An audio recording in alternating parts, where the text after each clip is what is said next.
Hello, this is Nagi's Little Cloud and welcome back to my channel. This time we are going to be reviewing The Secret Garden by Francis Burnett, and I have so many things to say about this book because reading it was amazing. It was so beautiful. And then of course we have themes such as because I believe this was set during the Victorian era, it isn't specifically about the British Empire and how it colonized India, but it plays an important theme as to how the main character Mary views the world. And in this case we're gonna talk about the author Francis as well, because I do believe that this was a fantasy that she had about Britain, and I'll explain why, because I need to add some context before going into the book. There's a lot of analysis that needs to be explained before I get into the book. So I have the Collins Classic version, and this is from the series that I'm currently doing, books that I borrowed from my best friend, and she didn't finish this, but I did. Someone has to. And in the beginning you have a history of Collins, and then after that you have life and times about the author. Usually I skip this, but for this one I don't know why, I just read it and I'm so glad I did, because the story made so much more sense because I read about the author. And I think if you get this copy, I think you should read it. Frances was originally born in England, Manchester, and she came from a poor family. She had 4 other siblings, and because their conditions were so poor, her mother told her to migrate to America for a potential better life. So Frances took her and her siblings, I think she was the oldest, went to the US, and then her mother unfortunately dies when she was 18, and she is left as the only person to take care of her siblings, because there's no one else. The purpose of them going to America was to make money to have a better life. And upon the other jobs that she did, she took up writing, and she sold as many stories and as many novels as she could. And one of the stories that did really well for her in 1877 was the Little Lord Fauntleroy. No idea how to pronounce that. And this helped her because she not only funded her siblings, but she also had enough money to move back to England and live in a beautiful house, mansion, because that mansion then serves as the inspiration for the little garden. And I don't know how to pronounce it, but the manor of Misselthwaite. You know, for this freaking word Misselthwaite, when I was reading this book, because I didn't search up the pronunciation, I just kept saying it this way, and I was like, it sounds so wrong, it sounds so bad. And then after I was done reading it, I checked the pronunciation and I was correct. But I don't know, there's just something about British names that they just sound so weird. Like, they don't sound real. I don't know how else to explain it. They just don't sound real. So as she was residing in that manor and she was walking around the property, she found a wall that had been hidden by the ever-growing plants, and inside it there was a secret garden. And that's how the book The Secret Garden came to be. And she ultimately published it in 1911. Again, this is all information that I'm taking from this book and some simple Google search. So this isn't a deep dive. This is all that I'm understanding from the information that I've acquired alone and what I thought of it. I forgot to mention that it's also a connection of the different classes in England. And I truly believe that the main character, Mary, Frances is supposed to be Mary. I think she envisioned herself as Mary and just switched up the story a bit. I believe that because also as a child she didn't have the time to grow up or actually enjoy her childhood. And I really do think that this book was an ode to a lost childhood, to a childhood that she never got to have. And I do see that Mary could be Frances. As I mentioned, it's set in colonial India. The book starts with Mary living in with her parents in India. She was born and raised in India until the age of 7, I believe. And there she has servants. She has an ayah, which I had to search up what it meant. Ayah, it means mother in Indian, but in this case, ayah was her nanny. And Mary, in India, she was a very bitter child. She would slap her ayah. She would mistreat her. She always had to get her way.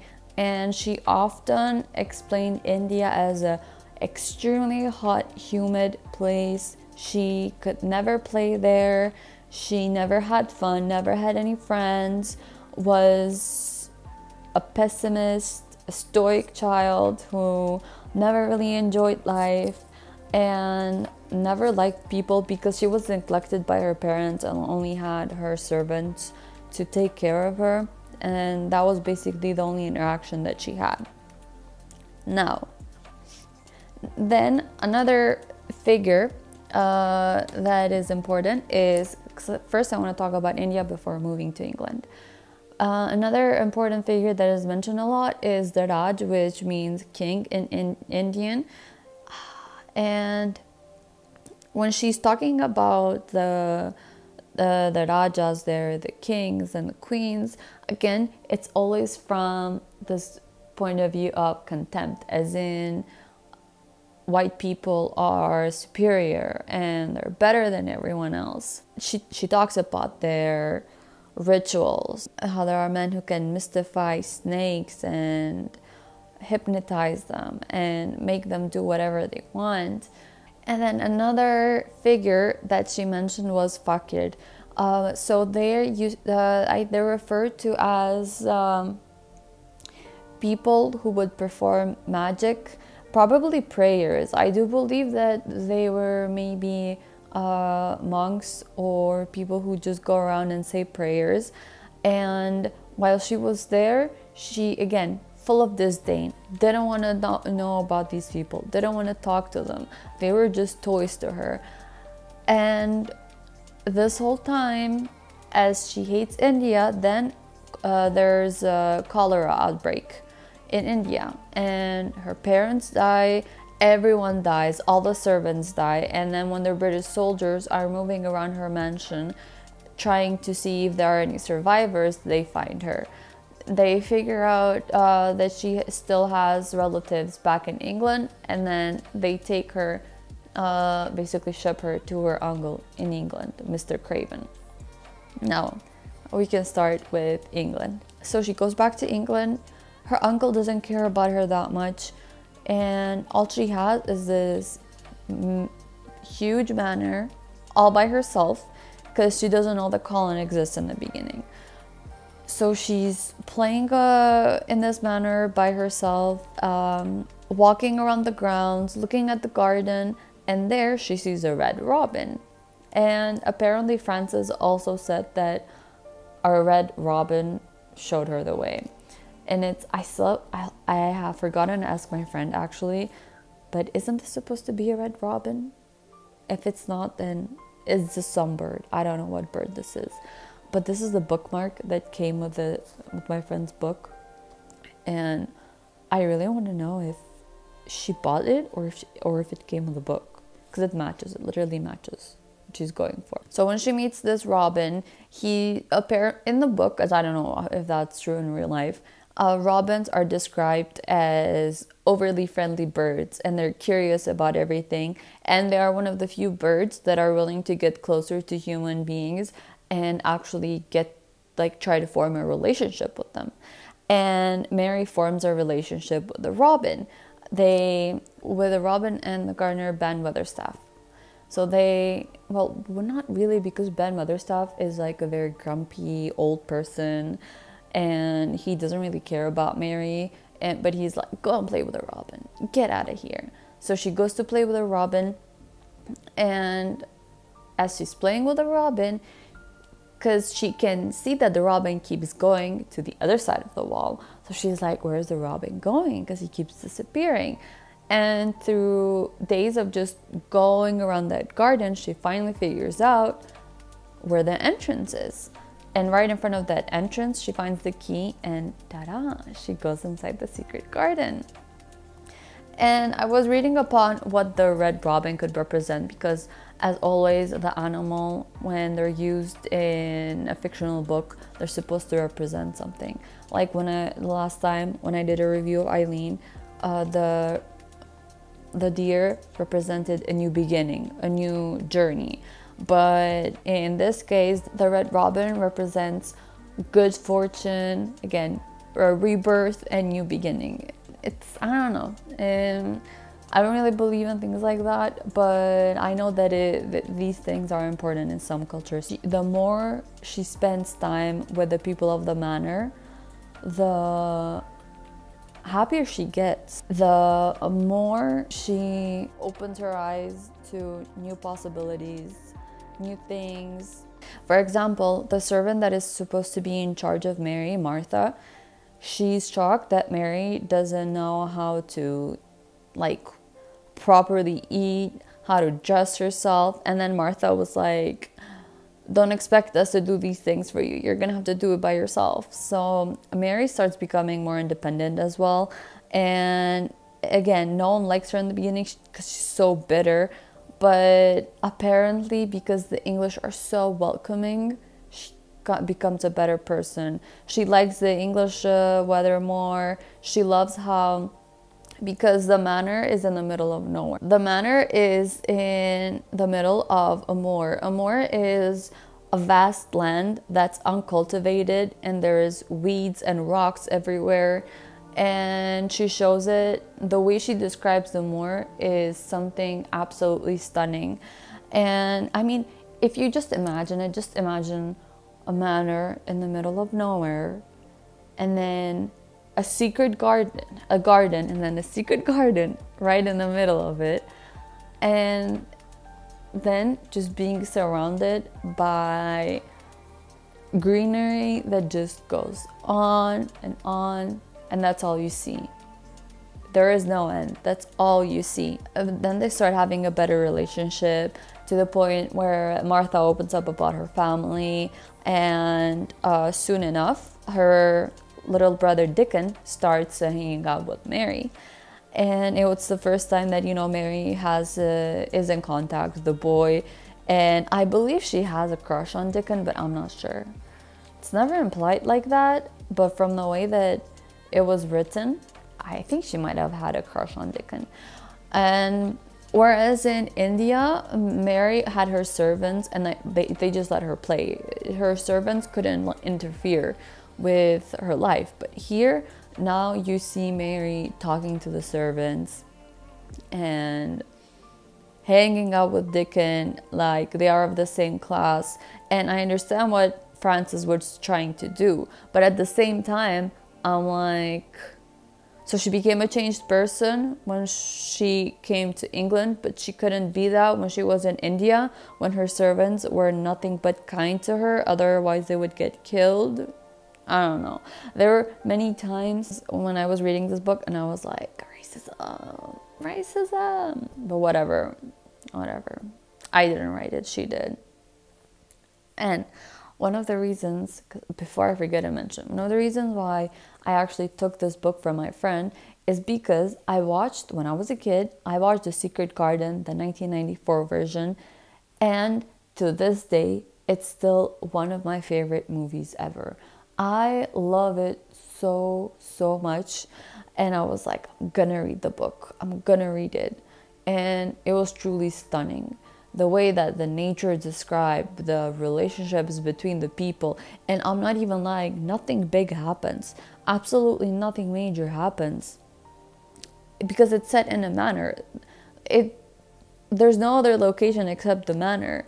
But the way the relationships are so intricate, and the way the garden is described, I don't know, it's just worth it. It's also, visual reader, and I can just imagine everything that I'm reading, and it felt like I was reading a movie, if that makes any sense. It's truly a stunning book to read, and it's a short read. It's like 240 pages, yeah, 244 pages, I believe. So Martha, who's a servant, buys Mary a skipping rope, and Mary goes around skipping a bit, and she's becoming more active. Another thing, which is a crazy thing that Frances added. So Mary was skinny while she was in India. She'd never have an appetite. She wouldn't eat the food. When Indian food is delicious, it's so good. But she comes to England, and England out of all places, and she's like, I love the food here. Everything tastes so good. I'm like, England. Shocking, honestly. Shocking. But anyways, and I don't know.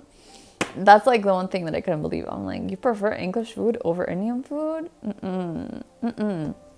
But whatever. Then she befriends Dickon, and Dickon has to be one, I would say, my favorite character. I don't know. Dickon is like a ray of sunshine, honestly. I feel like he is the embodiment of nature. Mother Nature, and then there's Dickon. He might be Mother Nature's child, something like that. Dickon knows how to take care of plants, of trees, of nature in general. He knows how to treat nature with the gentleness that it deserves. He knows how to grow crops. The animals love him. He sings to them. He takes care of them. At one point, he rescues a baby lamb, and there's always animals around him. And at some point, he's playing with a squirrel, and he says to Mary, just don't make any big movements because they will run away if you do. And he sets them gently to the ground and then just sits there until they move away, and then stands up to make them feel safe. Out of all of this, all the material that's in this book, Dickon has got to be the most wholesome character ever. I don't know, every single time Dickon came on this book, I was just overjoyed. I know, he just made this book, honestly. And Dickon and Mary become friends. They start taking care of the secret garden, and it becomes their thing. They take out the weeds. They try to grow in new flowers. They're cultivating the ground, and they're trying to make sure that they can revive most of the plants. And all they do throughout this book is go to the secret garden, take care of the plants, and then go straight home. And now comes the story of Colin. And when we start talking about Colin, we're going to talk about ableism. We're going to talk about the Raj and the Fakir, because they're connected to him. So multiple times throughout the book, Mary hears someone crying. But anytime Martha or another servant was there, they would say, no, you didn't hear anything. It's just the wind circling around the moor. That's always, that's what they'd say every single time. And Mary would be like, okay, but one time, because she sees one of the servants going inside this door that's hidden by this thick curtain. And it's like a mantelpiece, the way she explains it. And then one day she hears the crying again, and she's like, this time, oh, it was raining that day as well. That's why she couldn't go outside. This time, I am going to see who's crying.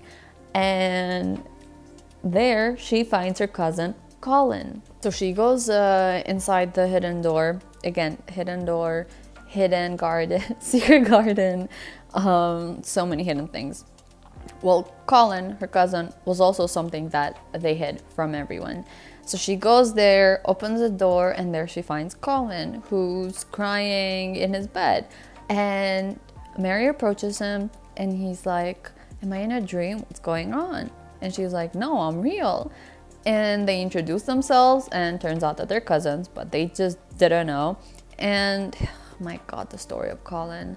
So unfortunately, Colin's mom died when he was just an infant because she fell from a tree in the secret garden. That's why it's locked. So his father, Mr. Craven, because they say that the way that they describe it is that he loved his wife so much, and when she died, basically all the life died out as well. And to be able to live without his wife, well, he can't, because dude was depressed for freaking a decade or more than that. But to cope with that, all he does is travel. He never sees his son. He can't even bear to look at his son. He only comes to see his son when he's asleep, which is crazy. So all he does is travel around the world, and he's never home, basically. So Mr. Craven has a hunchback, but the way they talk about the hunchback is not even a lot. He might have a hunchback, but it's not even that big, because Mary describes it. Before Mary met her uncle, because she didn't even, it's so funny, because when the scene is described, she's terrified because she doesn't even know what a hunchback is. But when she meets her uncle, he only has crooked shoulders. That's it, only crooked shoulders. And when Colin is born, they're like, oh, Colin is gonna have a hunchback. Colin is gonna have this and that. He's gonna be a cripple. His whole body's gonna get deformed. Girl, it's never that serious. Like, it wasn't like that. So ever since he was an infant, they always had a doctor checking on him. His cousin, who's a doctor, was always in charge of him, always taking care of him, of his health, and advising him on what to do. And this whole time, they had this little child convinced that he was going to grow a hunchback, that he couldn't walk, that he couldn't go out because he was gonna get sick. And they basically locked him up, and yeah, he could go whenever he wanted, but because they were like, they would literally talk in front of him like, he's gonna be so ugly, he's gonna be deformed, he's gonna die early, no one's gonna want him. They basically scared him. And I understand that during this time, I cannot even imagine what people who didn't come from rich families did if they were if they couldn't walk. Let's say they were stuck in a wheelchair. I don't even know if they could afford poor people could afford wheelchairs back then. But he came from a noble family. They had money. He had a wheelchair. He had all the best resources, and he basically never used them at all. So they got a doctor from England to come and check on Colin, and he was like, you don't have a hunchback. The only way you can walk is if you eat better and go out to get fresh air and just become more active. And he's like, okay. And the English doctor basically tells him, hey, you can get better, and it's not that serious. But because all he's ever heard is you're gonna die, you're gonna grow a hunchback, and you're gonna die, and you're never gonna be able to walk, and you're gonna die. It's stuck in his head, and he doesn't know anything else. He just doesn't. So Mary and Colin become friends. So that was the ableist part that I wanted to go through, because it was, anytime they talk about Colin, was that he was a cripple, that he was a cripple, and he would never amount to do anything in his life. And I was like, my God, the way they're treating this child, it's horrible. So Colin has this way of talking. He orders people around. Of course, he doesn't have any friends. The only people that he talks to are their servants, the doctor, and the nurse.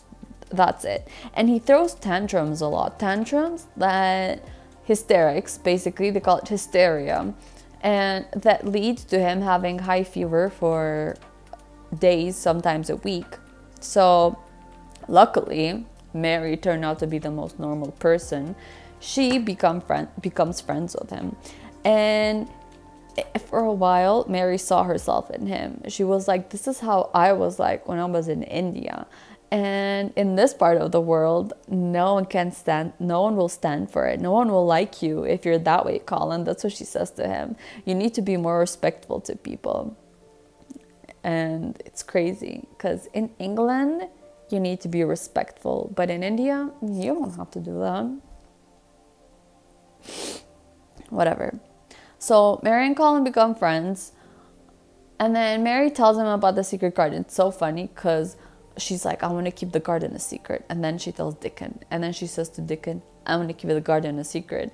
And then Mary goes to Colin and she's like, hey, there is a secret garden.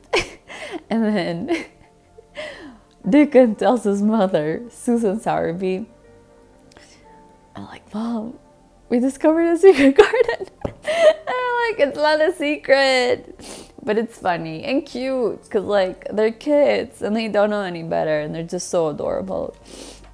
So then the three kids, they get together, they go inside the secret garden. Colin tries to help as much as he can around the garden, but during that time he was in a wheelchair and he couldn't walk that much.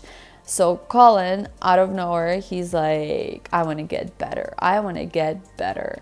And he starts just standing at first. He tries standing and he starts standing for longer periods of time.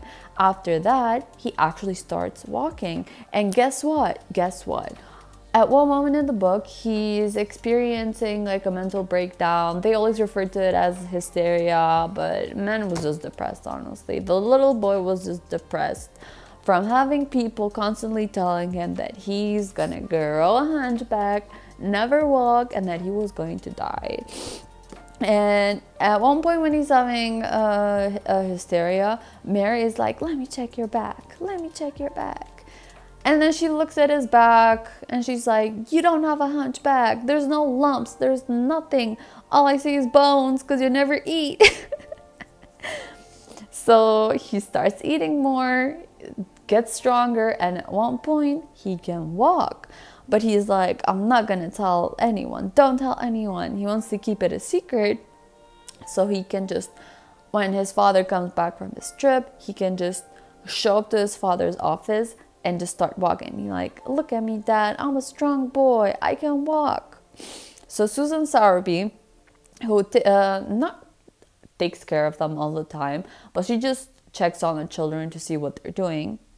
And she checks on them and sees that Colin can walk and he's gotten so much healthier. Both Mary and Colin have gained so much weight and they're running around. They're finally happy in England, and yeah, and they're actually enjoying life the way that kids are supposed to. So as Colin is getting better, he has more energy. The book is written from a third point of view, but it talks about what Mary thinks a lot as well and what she observes. And often Mary refers to Colin as a Raja, as a king. And a lot of times she would say, oh, Colin reminds me of the kings back in India, the way he speaks and the way he carries himself. But it's so interesting how when she talks about the kings in India, she talks down on them. But when it comes to Colin, Colin is better than them because he's had so much progress and he's doing better, his health is better, and his personality is getting better. And yeah, again, it bothered me sometimes the way she talked about India and Indian people. I'll be like, why? But it is to be expected because this is written around the Victorian era, because I had to double check. This was written during the Victorian era, so I know that because Frances lived in the US for the majority of her time, I know that she had this fantasy about the British Empire and how people lived back home. And of course, come on, they're white. She's white. And I know that, again, people have a sentiment when it comes to their homeland. But imagine a white person, a freaking colonizer. So of course they would say horrible things about India and Indians. Mary and Colin think of Dickon as, when I talk about Dickon, I think he's some sort of spirit of Mother Nature. But they think of Dickon as magic because he can communicate to the animals. He can make things grow out of nowhere. And he just has a more buoyant and positive view towards life, which Dickon is complete opposite of Mary and Colin. And they always, when they talk about him, they're like, he's full of magic, he knows how to do so many great things. And then Colin wants to, in a way, is inspired by Dickon and starts saying prayers, and in our age it would be considered manifestation, because he says things like, I'm gonna walk and things are gonna get better. And again, when I mentioned the word pocket, and then I'm so sorry if I'm pronouncing these names wrong, and then Mary is like, he's some sort of fakir. He's praying and saying magical words and everything is gonna work out. I don't know. It's like, you had them in India but you didn't care about them. But now suddenly that Colin is doing it, it's great. I don't know, whatever. So Colin starts walking, and during this time his father is in the French Alps, and as he is in the French Alps he has some sort of revelation. This, I don't know, the beauty of the Alps, the sun rising into the sky and reflecting upon the lake and making it look like it was on fire, just inspires him so much that now he's a new man. Depression, gone, disappeared. Because he has this sort of enlightenment, I guess, and he feels a bit better, he goes back to Italy and he stays there until he gets a letter from Susan telling him that he should at least consider coming back to the manor to see what the kids are doing, because he's needed there. And he's like, okay, fine, I'll go. And he goes there and he looks around the manor, and the servants tell him that Colin is doing so much better. They still don't know that he can walk. He's doing so much better, and he's gained weight, and he's more positive, but he's always at the garden, and we never know what he's doing in the garden. So he goes to the garden, and he doesn't see them anywhere until he hears them laugh and giggle and having fun, And there he goes inside the secret garden and sees that his son Colin is walking. And again, Colin is like, look at me, Dad, I'm walking, I'm a healthy boy, I can do everything by myself. And that's how the book ends, basically. I found it only a little bit anticlimactic because there's no discussion between his father and him, nothing. He just says, Dad, look at me, Dad. And then that's it, the book. That's how the book ends, literally. Of them walking back together to the manor for the servants to see that Colin can walk. And that's it. That's how it ends. Here. When Mrs. Medlock looked, she threw up her hands and gave a little shriek. And every man and woman servant within hearing bolted across the servants' hall and stood looking through the window, with their eyes almost starting out of their heads. Across the lawn came the master of Misselthwaite, and he looked as many of them had never seen him, and by his side, with his head up in the air and his eyes full of laughter, walked as strongly and steadily as any boy in Yorkshire, Master Colin. That's how it ends. So yeah, I honestly thought it was a great book, an easy read, beautiful description, stunning even, and it was a great sort of short information of history, because this book provides some of it in the beginning, and then of course you can do your own research as well. So I think it was a good combination of reading sort of a story about slice of life, but at the same time learning a little bit of history as well. I wanted to read just some small parts where it shows how descriptive the book is. Here, I just came across the part where I mentioned earlier where Mary is like, what is a hunchback? What sort of a place was it? And what would he be like? What was a hunchback? She had never seen one. Perhaps there were none in India. And yeah, it's funny sometimes because these kids are so clueless and they're just following along to whatever their grown-ups are saying. So it was kind of funny. At first, each day which passed by for Mary Lennox was exactly like the others. Every morning she awoke in her tapestried room and found Martha kneeling upon the hearth, building her fire. Every morning she ate breakfast in the nursery, which had nothing amusing in it. And after each breakfast she gazed out of the window, across to the huge moor, which seemed to spread out on all sides and climb up to the sky. And after she had stared for a while, she realized that if she did not go out, she would have to stay in and do nothing.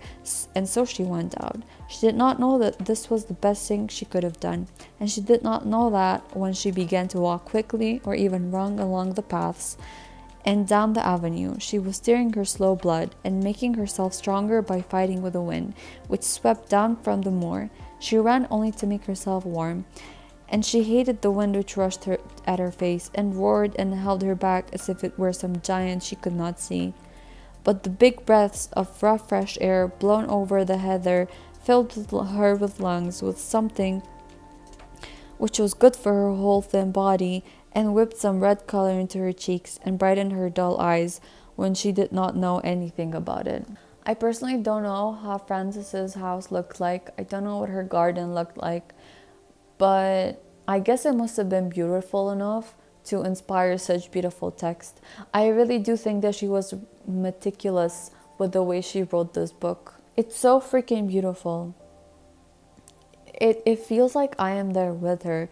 It feels like I am in 18th century England, there with her at Misselthwaite. That's how beautiful it sounds to me, even though I wouldn't want to be. Nah, I'm good in the 21st century.